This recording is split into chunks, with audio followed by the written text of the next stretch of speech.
스님들의 교육 발전을 위해서 애를 써주셨습니다.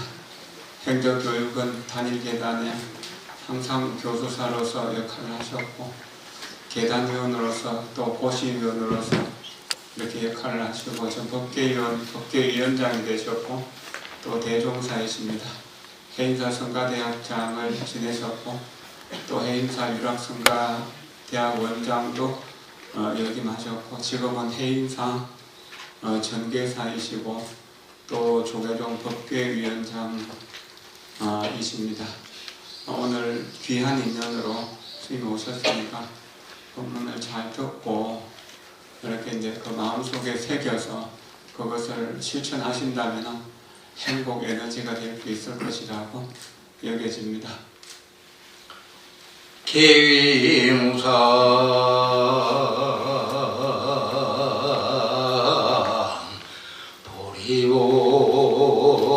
보리원이나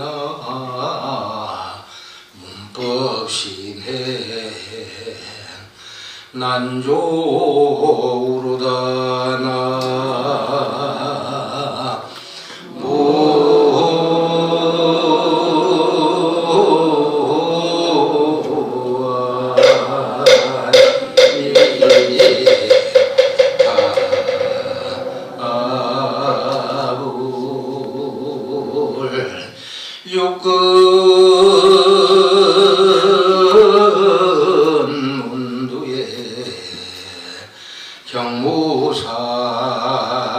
경무상이면 즉시열애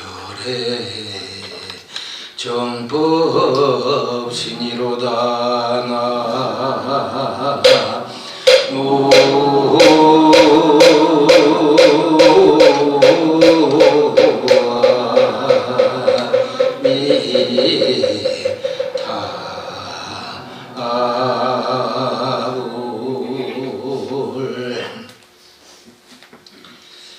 계위무상 보리본 계는 위 없는 보리의 근본이 된다. 보리는 깨달음, 처음 발심에서부터 깨달음까지 여러 가지 해석이 많습니다. 그런데 여기서 보리는 정각, 안욕따라 삼약삼보리를 상징한다고 생각을 하시면 됩니다.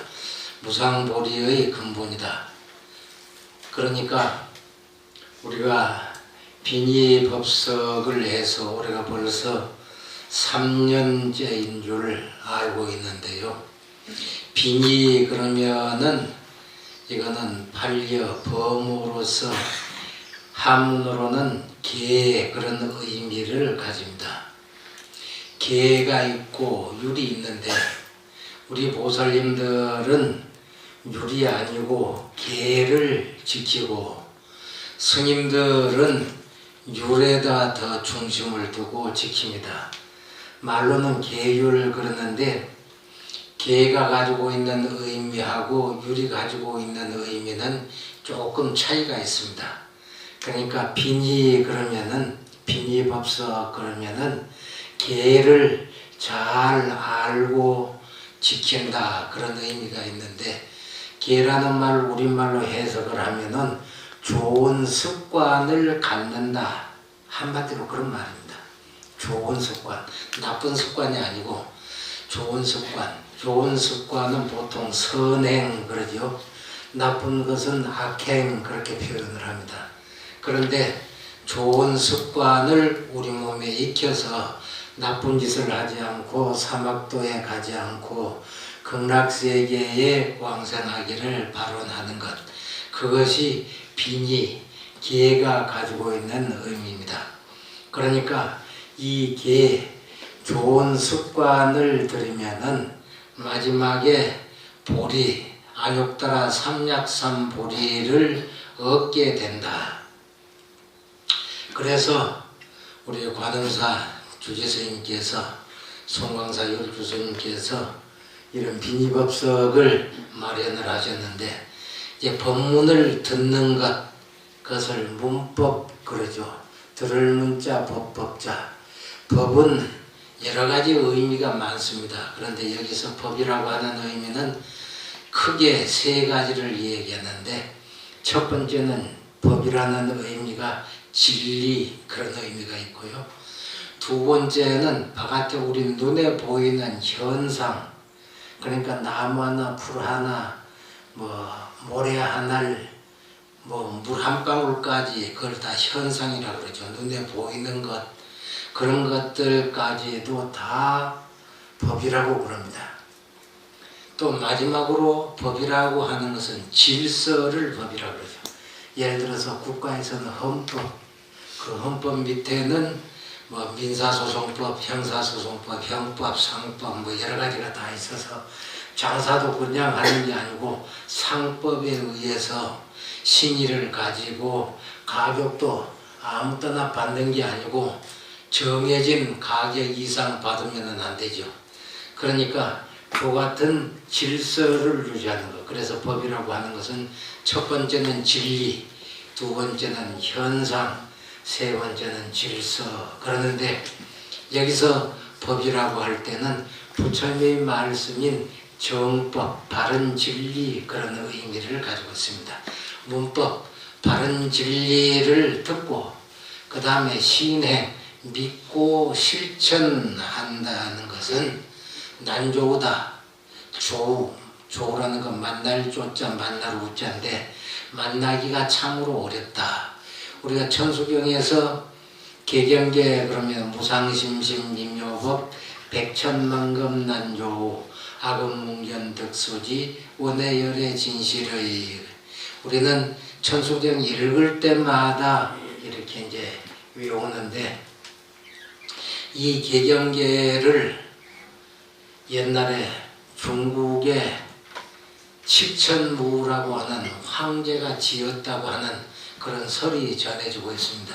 정확한 것은 아닌데 그게 무슨 말이냐 하면은, 여자라고 해서 황제가 되지 말라는 법은 없는데 중국 역사상에 유일하게 여자 황제가 됐던 분이 바로 이 칠천무라고 하는 분이죠. 지금까지 중국 역사를 5천년, 6천년, 우리는 한 2천년으로 잡죠. 중국 역사는 5천년, 6천년으로 잡는데 그 5, 6천년 가운데 여자가 왕이 된 경우는 칠천무밖에 없습니다. 당나라 시대 때인데요. 이분이 16년 동안 왕위에 있었고 실제로 남편인 고종이 왕위에 있을 때도 뒤에서 조언을 해서 당나라가 안정이 이루어질 수 있도록 그런 노력을 했던 분이 이 칠천무라고 하는 분인데, 이분이 개경계를 지었다, 그런 설이 있습니다. 개경계를 짓게 된 동기는 그분이 불교를 워낙 좋아해가지고 경전을 많이 번역을 하면서 한문 글자를 많이 만들었습니다. 불교 번역을 하다 보니까 한문 글자가 많지를 않았어요. 그래서 불교 경전에 쓸 용어들을, 글자들을 만드는데 그 가운데 대표적인 것이 마구니 마자, 그런 거는 중국에는 없었거든요. 마구니라는 개념이 없었으니까.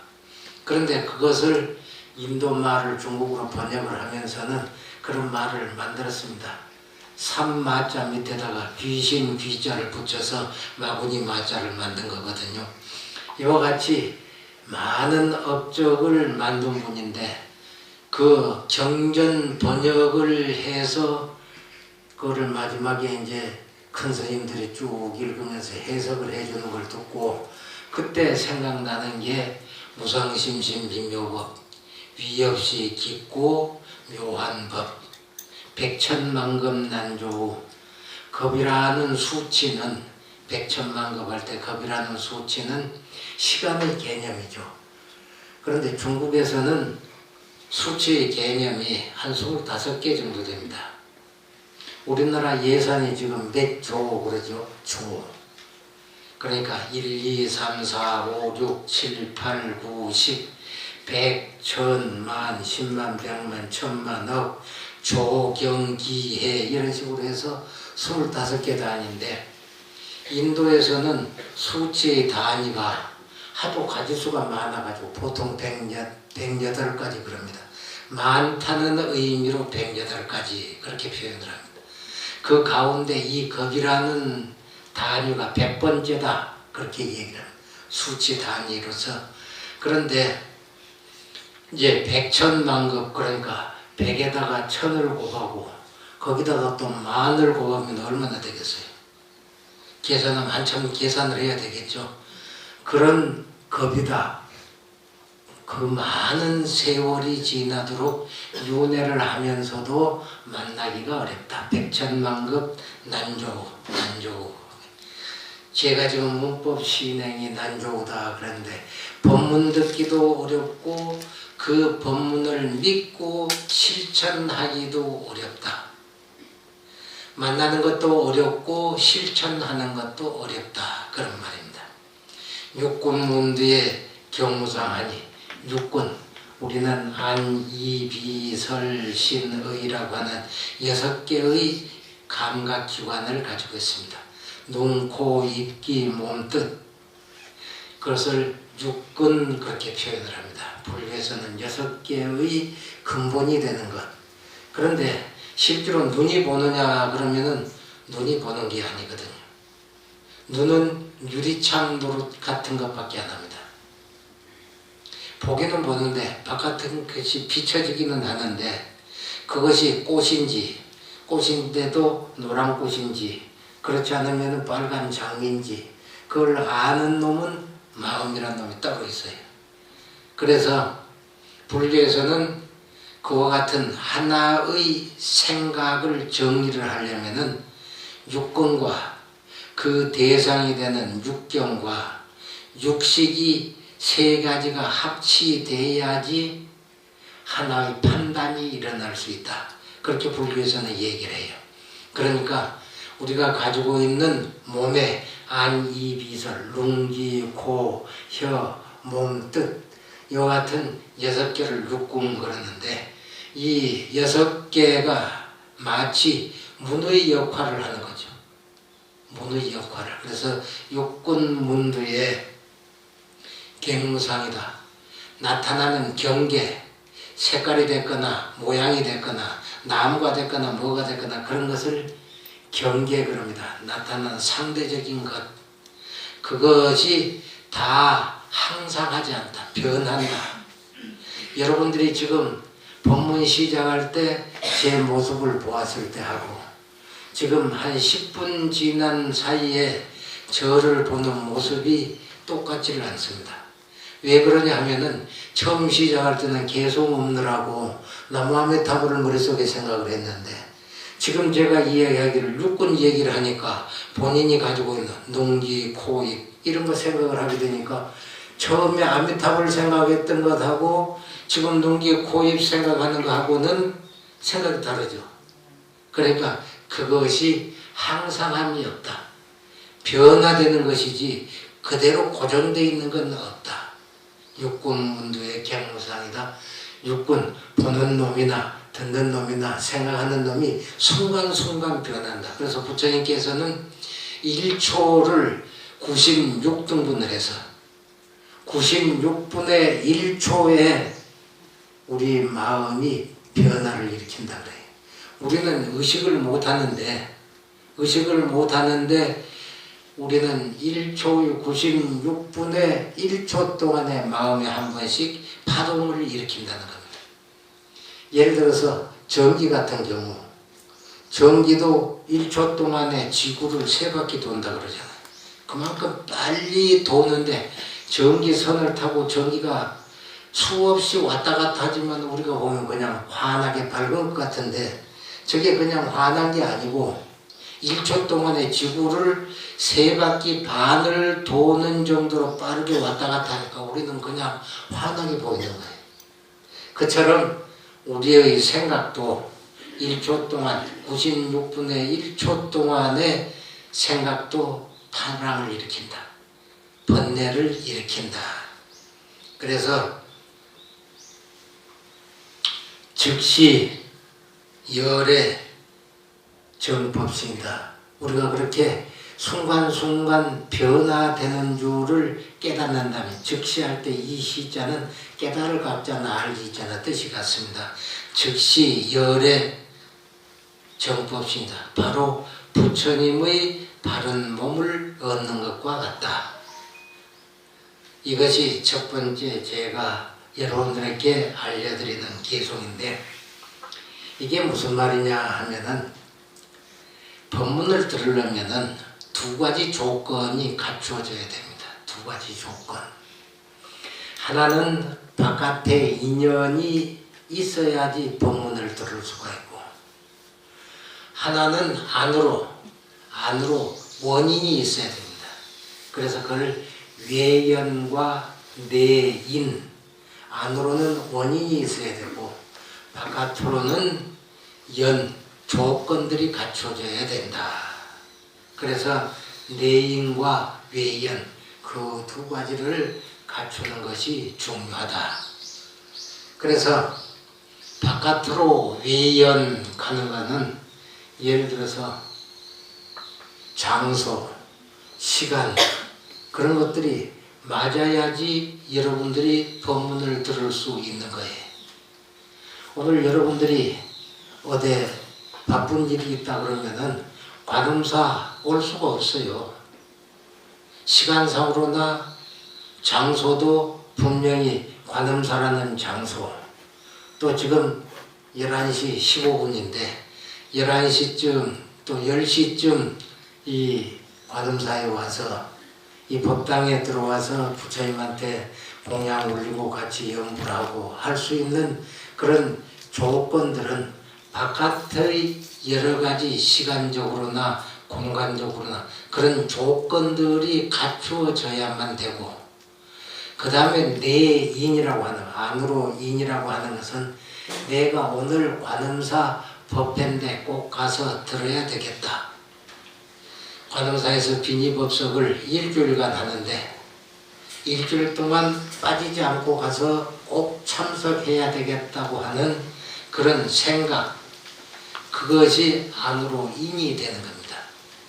그러니까 아무리 시간이 많고 넉넉해도 관음사 오겠다고 하는 그런 각오와 신념을 안 가지면은 법문을 들을 수가 없죠.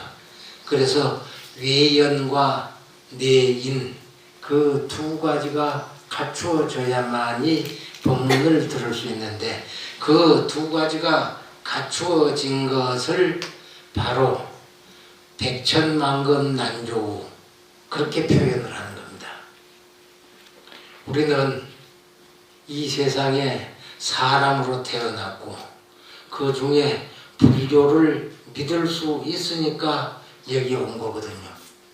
우리나라 인구가 4,200만, 얼마 전에 정부에서 발표를 했는데 남자는 2,560만 정도가 되고 여자는 2,400 몇십만, 그래서 합치니까 2,180만 정도, 그 정도가 된답니다. 그런데 그 많은 사람으로 태어난 대한민국의 국민 중에 이 부산 사하구, 옛날에는 여기 당미동인데 요새는 길, 그러니까 무슨 길인지는 모르겠는데 어쨌든 관음사, 여기에 모여서 법문을 들을 수 있다고 하는 것은 5,200만 가운데 선택을 받은 거죠. 선택을 받은 겁니다.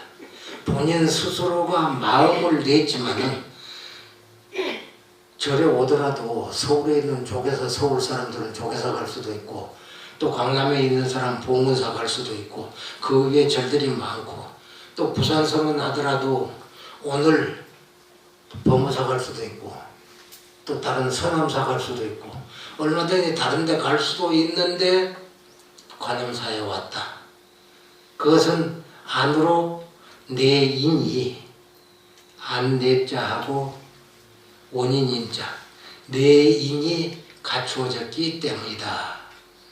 그래서 이것이 갖추어지지 않고 외연, 바깥의 조건들이 갖추어지지 않았으면은 오늘 이 관음사에 와서 이런 빈의법석에 참석할 수가 없고 이런 이 얘기를 들을 수가 없는 거죠.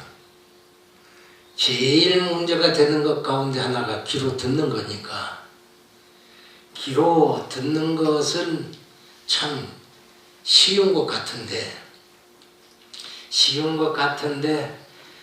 마음을 기울여서 듣지 않으면 한쪽 귀로 듣고 한쪽 귀로 흘러버려요. 귀가 그래서 양쪽으로 뚫려져 있는 것 같아요. 분명히 듣고 마음에 새기려면은 마음을 기울여서 들어야 되거든요.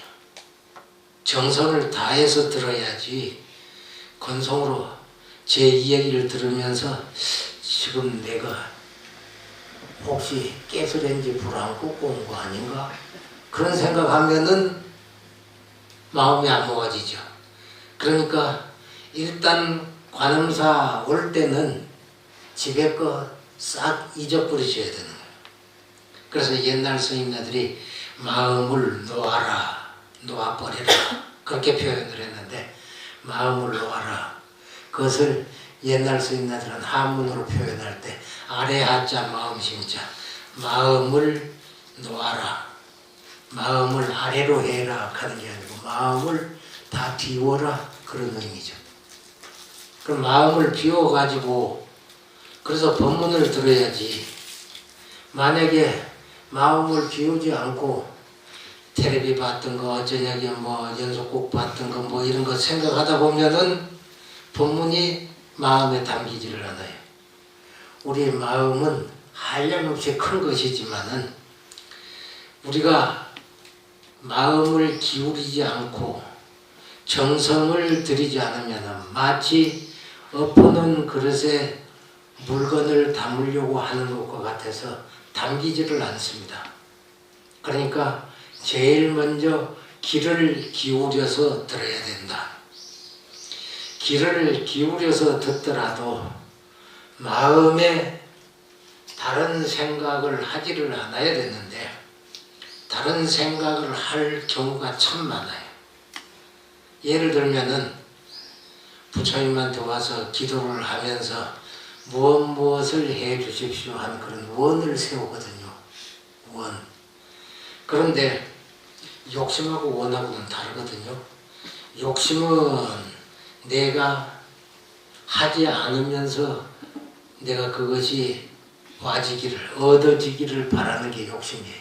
나는 실천하지 않으면서 나는 돈을 벌 생각을만 가지고 돈 버는 일은 하지 않으면서 내한테 뭉텅 돈이 똑 떨어지기를 바라는 게 욕심이에요. 그런데 원은 어떤 것을 세우기 위한 목표를 가지고 부지런히 노력하는 것이 원이에요. 그러니까 스님네들이 법문하면서 욕심을 버려라 그러는데 욕심하고 원하고 착각하시면 안 돼요.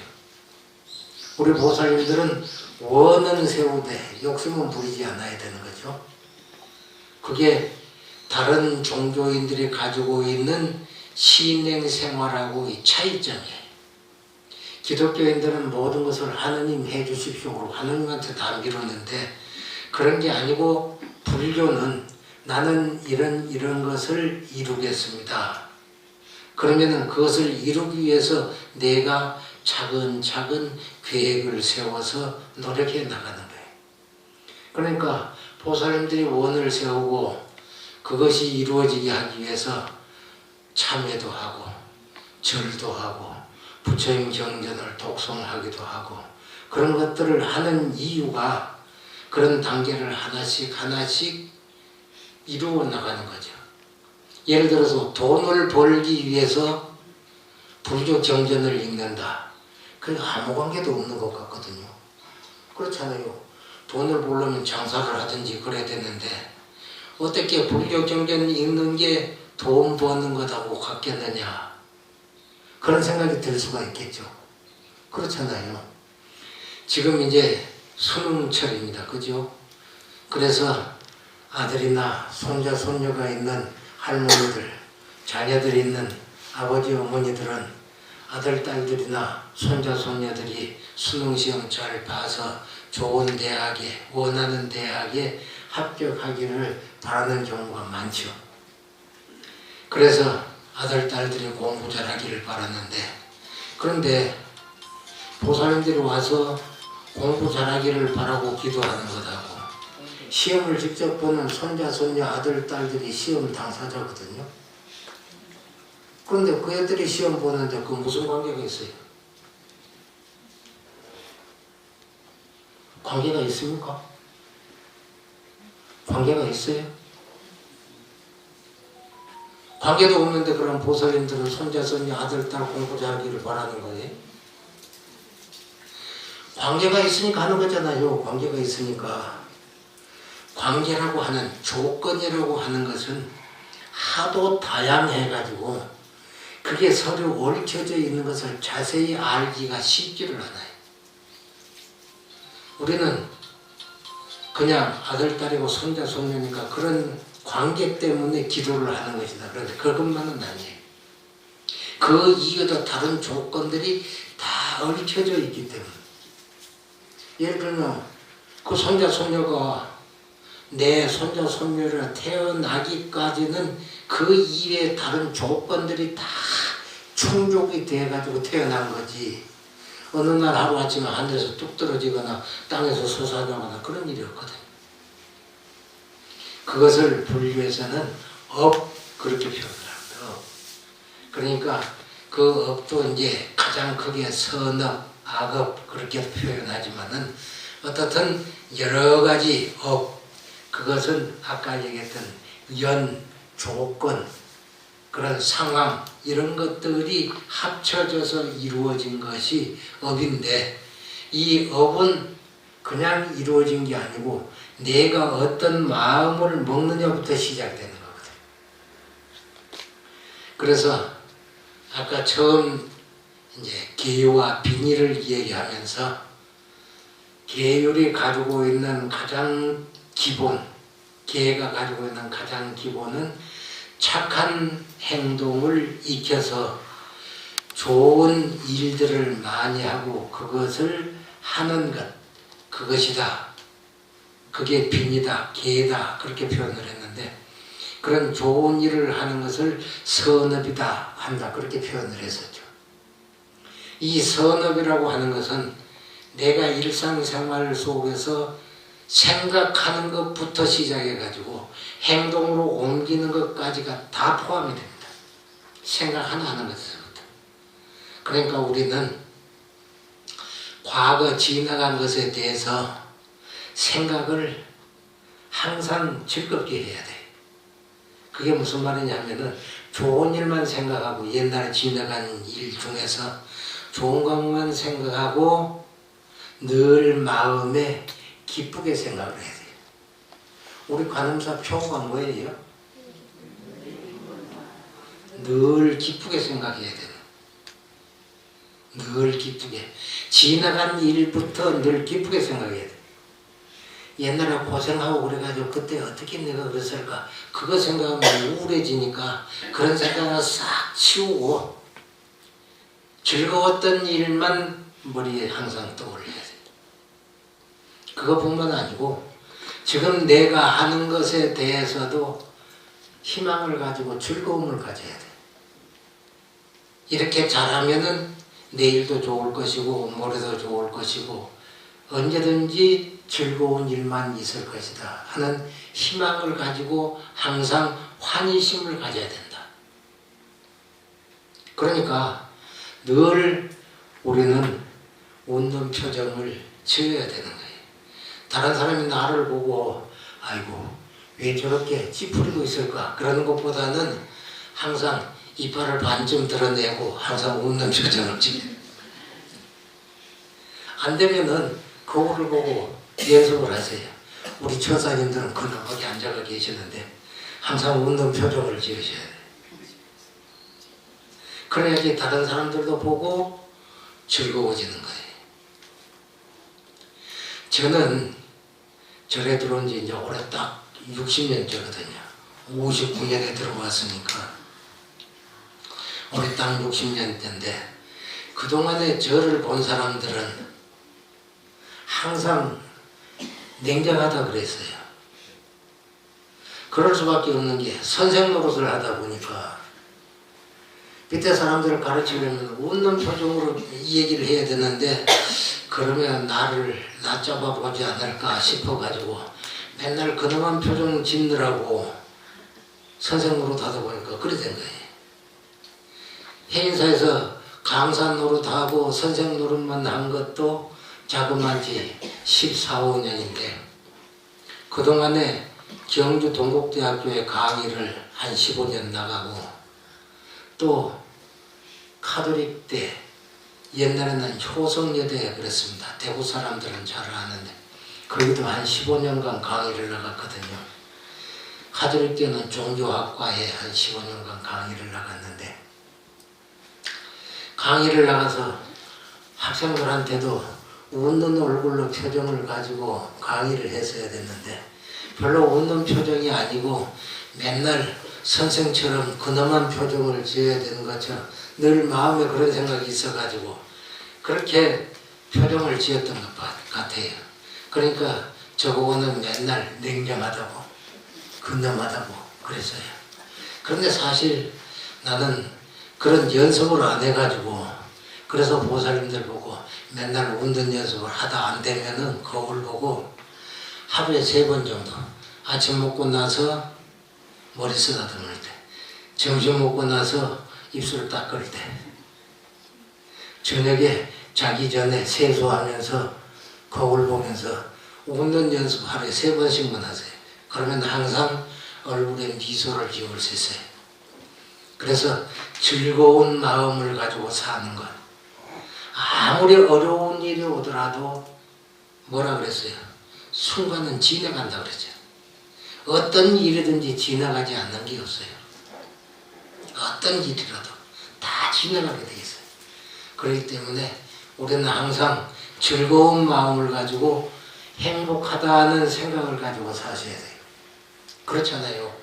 우리가 불교를 믿는 것은 최후의 행복을 얻기 위해서 이제 불교를 믿는 건데 행복 그게 뭔지 한번 가만히 생각해 보세요. 행복 말은 행복 그래가지고 이웃집 사람도 행복 나도 행복 그러는데 그 조건은 다 달라요. 그렇잖아요. 나는 우리 집에 우환이 없으면 좋겠고 또 다른 옆집에서는 돈 많이 벌기를 바라고 그러니까 조건들은 다 달라요. 근데 그것을 한마디로 행복 그렇게 표현을 하거든. 행복. 한마디로 행복이라고 표현하는데 그 행복은 저는 뭐라 그랬어도 마음에 즐거움을 갖는 것이다. 그렇게 생각을 해요. 마음에 환희심을 갖는 것. 그래서 우리 관음사도 기쁨 그리고 이꼬르 행복 그랬죠. 비니법석을 한 이유도 행복을 얻기 위해서다. 그를 얻기 위해서는 착한 일을 많이 해야 되는 게 우리들의 조건이다. 그래서 법문을 들을 때도 항상 정성스럽게 귀를 열어서 해야 되고 두 번째는 바른 믿음을 갖는 것에 대해서 자신감을 가져야 돼요. 우리는 불교라는 바른 믿음을 갖는 거거든요. 다른 가톨릭이나 기독교나 유교나 그런 걸 믿는 게 아니고 부처님의 바른 법을 믿는 거예요. 바른 법이라고 하는 것 그거는 아까도 얘기했듯이 진리라고 그랬죠. 진리라고 하는 것은 변하지 않는 것이다. 그렇게 배웠어요. 진리라고 하는 것은 변하지 않는 것이다. 그런데 변하지 않는다는 조건이 뭐냐 하면은 과거에도 변하지 않았고 지금에도 변하지 않고 미래에도 변하지 않아. 다른 말로 하면은 과거에도 맞고 지금도 맞고 미래에도 맞아야 되는 거다. 그게 진리예요. 시간상으로 과거, 현재, 미래에 변하지 않는 것. 그것뿐만 아니고 동서남북 어디에 가도 맞아야 돼.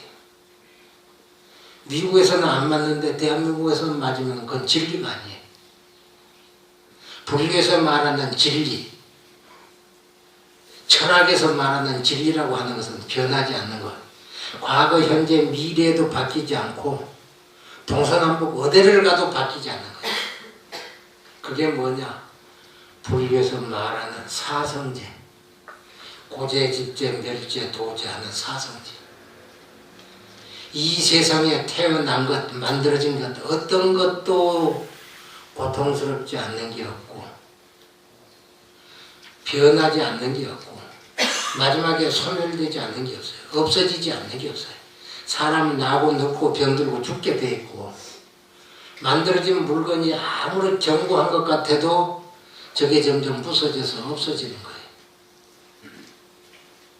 그게 진리예요.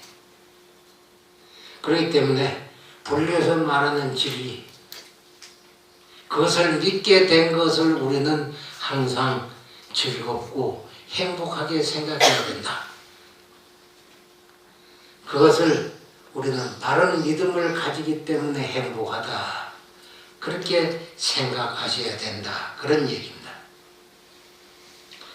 그 다음에 우리는 내가 알고 있는 것을 다른 사람들에게 이야기해 주는 것, 전달해 주는 것, 그것을 보통 거창한 용어로 포교 그러는데 그런 포교라고 그런 이름 쓸 거 없어요. 쓸 거 없이 상대방이 어려운 일이 있을 때 그 사람을 다독거려주고 용기를 가지고 극복할 수 있도록 옆에서 도와주는 말 몇 마디, 그것이 바로 포교예요. 그러니까 포교라고 하는 건 내가 포교를 안내하고 뭐 깃대 들고 돌아다니고 그런 게 아니고 상대방이 어려울 때 도와주는 거예요. 그런데 그 도와주는 것, 그 사람이 돈이 없어서 쩔쩔매고 지금 낀지를 굶고 있는데 말 몇 마디 가지고 과연 그게 도움이 될 수 있을까? 그런데 생각해 보세요. 나도 먹고 살기가 어려운데 내 것을 나눠줄 수 있으면은 넓은 마음이겠지만은 우리 가족이 한 달 먹을 쌀 겨우 마련을 해놨는데 그것을 준다는 것 자체가 쉽지를 않죠. 그 사람이 며칠씩 굶는다 그러면은 내가 한 끼쯤은 죽을 끓여 먹더라도 같이 나누어서 먹을 수 있는 마음을 갖는 것, 그 마음만 가져도 그렇게 나누어주는 것만으로도 행복하다고 생각을 가져야 돼요. 주면서 아깝다는 생각을 가지시면 안 되고 나누어주는 것 자체가 행복하다고 생각을 해야 돼요. 예를 들면 이런 거거든요. 이제 가난하고 먹을 게 없는 걸 얘기를 했는데 흉년이 들어가지고 만약에 이웃 사람들이 다 굶고 있는데 나는 천석군이라서 1년에 쌀을 1000석씩 하는 사람이니까 아무리 일꾼이 많아서 먹는다고 하더라도 1년에 뭐 한 100명 일꾼들을 데리고 산다고 하더라도 한 사람이 1년에 한 3가마니 먹거든요. 계산해 보면은 한 끼 한없씩 먹는다 하더라도 1년에 한 3가마니 정도 먹어요. 그런데 100명이면 한 300가마니 먹을 거거든. 천석군이니까 얼마나 많이 남아요. 그런데 그걸 안 나눠준다? 빌리러 왔는데도 안 준다? 그러면 안 되죠. 그렇잖아요. 만약에 빌리러 왔는데 안 주면 그 다음에 어떻게 될까? 칼 들고 오겠지. 안 낸다면 너 죽고 내 죽자 그러고 올 거 아니에요. 굶어서 죽을 거고. 그러니까 나누면서 사는 것만큼 행복한 일은 없는 거예요. 그렇게 생각을 하세요. 그래서 말로 도와줄 수도 있고 또 물질을 가지고 도와줄 수도 있는데 불교에서는 물질 없이도 도와주면서 행복해 줄 수 있는 조건 가운데 첫 번째를 얼굴에 미소를 짓는 것 그랬어요. 얼굴에 미소를 짓는 것. 그것이 첫 번째. 돈 안 들고 다른 사람을 도와주는 첫 번째. 그 다음에 자리도 양보해주고 손님으로 오면은 방석도 내놓고 여기 앉으십시오. 그리고 아까 얘기했듯이 내가 알고 있는 부처님의 말씀을 전달을 해주는 것. 그리고 용기를 가지고 살 수 있도록 해주는 것. 그거는 미천음 없이도 내가 생각만 내면 할 수 있는 거예요. 그런 거를 무죄칠시, 재물이 없이도 다른 사람들에게 베풀어 줄 수 있는 것이다. 그 첫 번째가 항상 얼굴에 미소를 짓는 것. 그 다음에 두 번째가 다른 사람이 용기를 가지고 살 수 있도록 도와주는 것, 말을 해주는 것. 우리는 오늘 그 두 가지만을 실천하기 위해서 항상 마음에 기억을 해 두셔도 좋을 것 같습니다. 우리는 옛날부터 많은 그런 생각을 가지고 살아왔기 때문에 이 관음사에 오셔가지고 또 좋은 일을 많이 했기 때문에 이 관음사에 와가지고 빈이법석에서 일주일씩이라도 이런 강의를 들을 수 있는 복을 가지게 된 것이죠. 그래서 항상 나는 행복하다 그렇게 생각을 하셔야 됩니다. 자, 이제 마치도록 하겠습니다. 법문 정시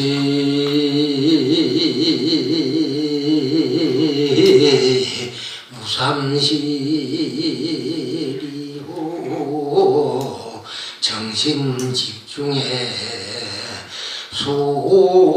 소행이로다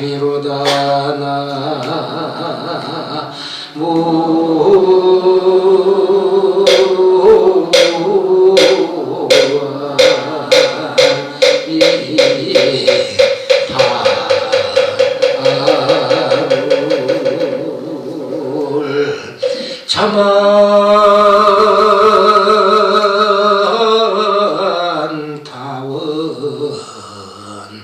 고족시하면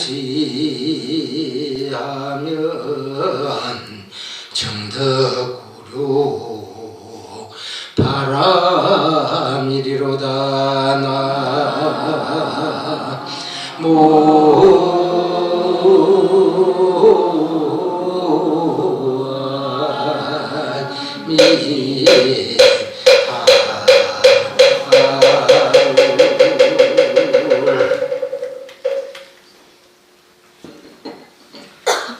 법문 정시 무삼실.